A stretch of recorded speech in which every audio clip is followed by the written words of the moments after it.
ആവേശം നിറച്ച ആറ്റിങ്ങൽ ലോക്സഭാ മണ്ഡലത്തിലെ NDA സ്ഥാനാർത്ഥി വി മുരളീധരന്റെ മണ്ഡല പര്യടനം തുടരുകയാണ്. രാവിലെ നവായിക്കുളം മേഖലയിൽ നിന്നാണ് ഇന്നത്തെ മണ്ഡല പര്യടനം ആരംഭിച്ചത്.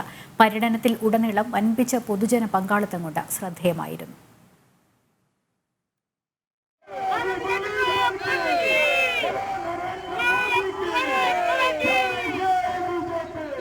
നാവായിക്കുളം നൈനാൻകുളത്തു നിന്നും രാവിലെ 7 മണിയോടെയാണ് ആറ്റിങ്ങൽ ലോക്സഭാ മണ്ഡലത്തിലെ NDA സ്ഥാനാർത്ഥി കേന്ദ്രമന്ത്രി വി മുരളീധരന്റെ മണ്ഡല പര്യടനം ആരംഭിച്ചത്. നൈനാൻകുളം കോളനിയിൽ ആദ്യ സ്വീകരണം. സ്ത്രീകളും കുട്ടികളും അടക്കം നിരവധി പേരാണ് സ്വീകരണ പരിപാടിയിൽ പങ്കെടുത്തത്.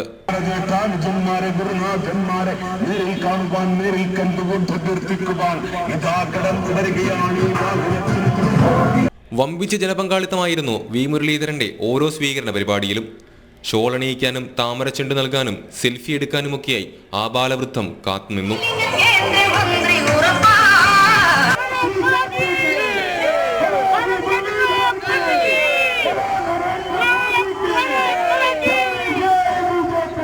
പാണന്തറ, ആലംകുന്ന്, ഞെക്കാട്, തൃപ്പൂരിട്ടക്കാവ് വഴി SN കോളേജ് ജംഗ്ഷനിൽ ഉച്ചയ്ക്ക് സമാപിച്ച പര്യടനം വൈകുന്നേരം ആറ്റിങ്ങൽ TB ജംഗ്ഷനിൽ പുനരാരംഭിച്ചു.